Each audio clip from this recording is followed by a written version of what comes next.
તો પછી મારે ગાડીનો ઉપયોગ કરવાનો થાય. એવા એ ધીરજવાન છે.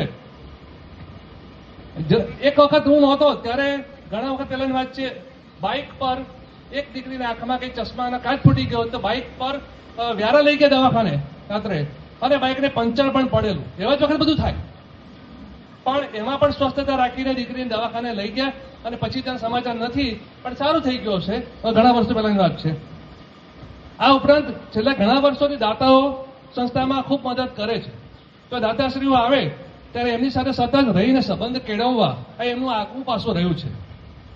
કોલેજની સાથે સાથે ઘરની અને કુટુંબની જવાબદારી પણ સારી રીતે નિભાવી શકે છે. પટાવાળા સાથે દીકરા જેવો સંબંધ, ક્યારેય શિક્ષકો જોડે કોઈ પણ બાબતનો લેખિત પત્ર વ્યવહાર કર્યો નથી. વ્યવહારિક બનીને માનવ સંબંધો જાળવી રાખ્યા છે. નિષ્ઠાવાન વ્યક્તિત્વ જે મેં જોયું છે તે વાત કરીશ. ફરજ દરમિયાન તમામ જવાબદારી નિષ્ઠાપૂર્વક નિભાવી છે. ક્યારેય બિનજરૂરી રજા લીધી નથી. આટલા વર્ષોમાં ભાગ્યે જ એમની સીએલ પૂરી થઈ હશે. અને એ એમની પાસે, હું એમની સર્વિસ બુક સાથે મારા સંબંધ છે, ક્લાર્ક તરીકેનું કામ કરું છું, ખબર છે સર્વિસ બુકમાં 500 થી 600 રજા જમા છે. એ એક વર્ષ ધારે તો રજા ઉપર ઉતરી શકે, પગાર ન કપાય એવી સ્થિતિ એમની છે, પણ એક પણ રજા એમને ભોગવી નથી. અને બધી રજાઓ તાલીમાર્થીઓને ભેટમાં આપી છે. સંજયભાઈ રાવલ કહે છે ને કે તમને 10,000 પગાર મળતો હોય તો 20,000નું કામ કરો, 10,000 ભગવાનને ત્યાં જમા થશે. એ જ ભાવથી 7 કલાકની નોકરીની જગ્યાએ 24 કલાકની નોકરી કરી 36 વર્ષ સુધી એમણે આ પ્રમાણે કામ કર્યું છે. એ બધા જ કલાક ભગવાન રૂપી તાલીમાર્થીઓના મનમાં જમા થયા જ હશે. એમણે 36 વર્ષની નોકરીમાં એક પણ દિવસ અપડાઉન કર્યું નથી.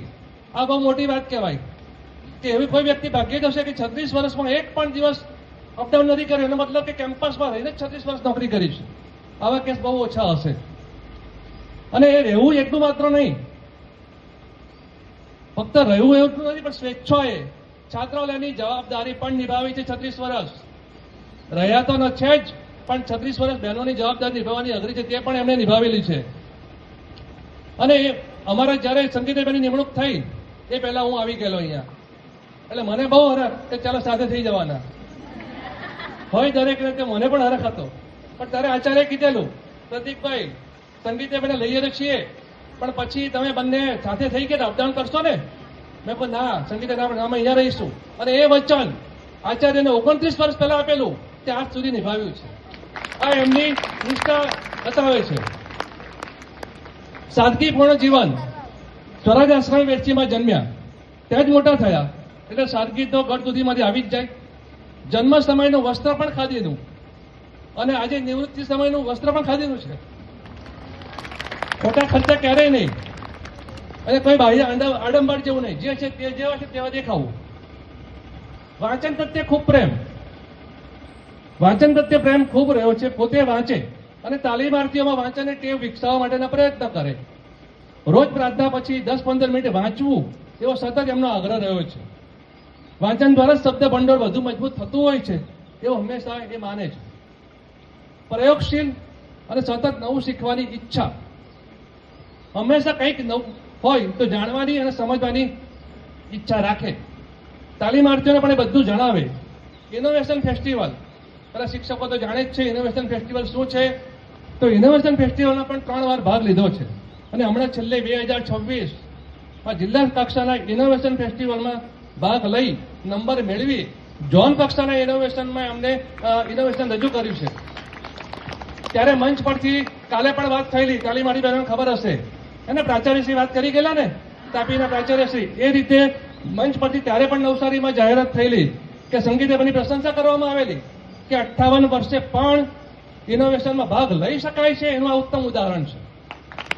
58 વર્ષે નિવૃત્ત થવાની ઉંમર બધા આરામ કરતા હોય ત્યારે એ 58 વર્ષે પણ ભાગ લઈ છે. એ એક ઉત્તમ ઉદાહરણ છે. આ એમની પ્રયોગશીલતા આપણે જોવા મળે છે. વિજ્ઞાન વિશે રુચિ. વિજ્ઞાન એમનો વિષય છે એટલે રુચિ હોય સ્વાભાવિક છે, છતાં પણ દરેક બાબતના વૈજ્ઞાનિક રીતે કેવી રીતે જોવી, એની પાછળનો વૈજ્ઞાનિક સિદ્ધાંત શું છે એની એમને ખૂબ ઊંડી સમજ છે. વર્ગખંડમાં પણ તાલીમાર્થી બહેનો એના વિશે ખૂબ વાત કરે. એક વખત બહેનોને પૂછ્યું કે ઘી કેવી રીતે બને? તાલીમાર્થી બહેનો કે નહીં ખબર. ઘરે નહીં બનાવતા હોય તો ન ખબર હોય, બની શકે. તો આખી પ્રોસેસ સંગીતાબેને વર્ગખંડમાં મિક્સર બોસ લઈ ગયા અને ફેરવીને બતાવ્યું, જો આમાંથી ઘી બને, પછી આ ગરમ કરતા આ થાય, માખણમાંથી ઉપર આવે, માખણને પછી તમે ગરમ કરશો ઘી થશે. આખી પ્રક્રિયા વર્ગખંડમાં સમજાવી. આવા વિજ્ઞાન પ્રત્યે રુચિ છે માટે આવું થઈ શકે છે પ્રેક્ટિકલ કામ. DLED કોલેજના ગણિત વિજ્ઞાન પ્રદર્શનમાં હિરેનભાઈ બેઠા છે.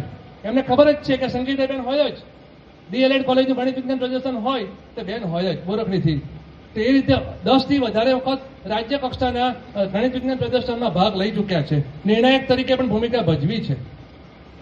ક્યારેક રાત્રે લાઈટ જાય તો બેન શું કરે, બધાને બોલાવે કે નહીં, અને શું કરાવે, આકાશ દર્શન કરાવે. આ વિજ્ઞાન પ્રત્યે એમની રુચિ છે. અને સંગીતાબેનના સમય દરમિયાન અમે 24 કલાક ચાલતી કોલેજ બનાવી શક્યા છીએ. કોકીબેન બેઠા છે, એમના સમયમાં બોરખડીને ગાતી કોલેજ કહેતા હતા.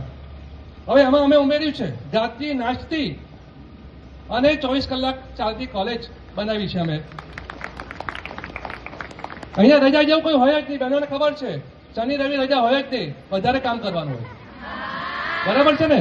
હા, એટલે એમાં નવું શીખવાનું હોય. કામ એટલે શીખવાનું, નવી નવી પ્રવૃત્તિઓ, એ બધી શનિ રવિ જ આપણને મળતી હોય સમય, તેમાં આપણે કરીએ છીએ. એટલે 24 કલાક ચાલતી કોલેજ આપણે કહી શકીએ. માનવ બળ એમને પૂરું પાડ્યું છે કોલેજને. આજે રાજ્યની મોટાભાગની કોલેજમાં પૂરતો સ્ટાફ નથી. એ સંજોગોમાં સંગીતાબેને જ્યારે શિક્ષકની જગ્યા પડતી ગઈ ખાલી, તેમ તેમ ભરતી કરાવતા ગયા અને આજે ફૂલ સ્ટાફ અમારી કોલેજમાં છે. તાલીમાર્થીના ઘડતરમાં ફાળો, જેટલી સહઅભ્યાસી પ્રવૃત્તિઓ વધુ કરવામાં આવે તેમ બહેનોનું જીવનનું ઘડતર થાય છે. એ માટે ગાંધી મેળા, સરદાર સંગોષ્ઠી, તજજ્ઞોના પ્રવચન, વાંચન શિબિર, ઘણા બધા પ્રોગ્રામ રાખે કે જેમાંથી બહેનોનો ઘડતર થાય. એમના શબ્દકોશમાં ના જેવો શબ્દ નથી. અહીં ખૂબ જ સરકારી કાર્યક્રમો થાય છે, કાર્યક્રમો જવાનું પણ થાય છે.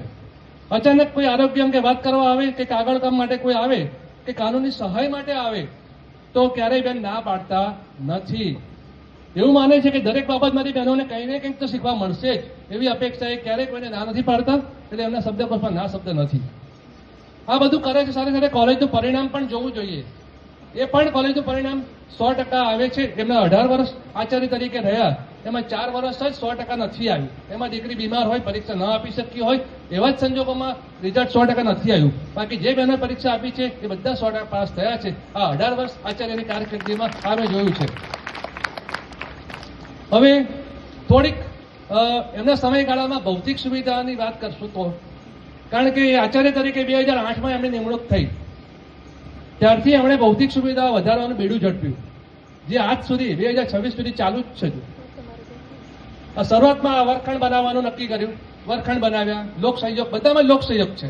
પોતે તો મદદ કરી જ છે, ઉપરાંત લોકોનો પણ સહયોગ મેળવીને આ ક્લાસરૂમ છે, પછી આપણે તક્ષશિલા છે, એની ઉપરનું બાંધકામ છે, ભોજનાલય છે, અને આ તમામ જે નવું આ જૂના બહેનો જુએ છે એ બધું રિનોવેશનનું કામ પણ એના સમય દરમિયાન થયું છે. આ માટે ગ્રામ સેવા સમાજ વ્યારાનું સતત પ્રોત્સાહન અને હૂંફ અમને મળ્યા છે.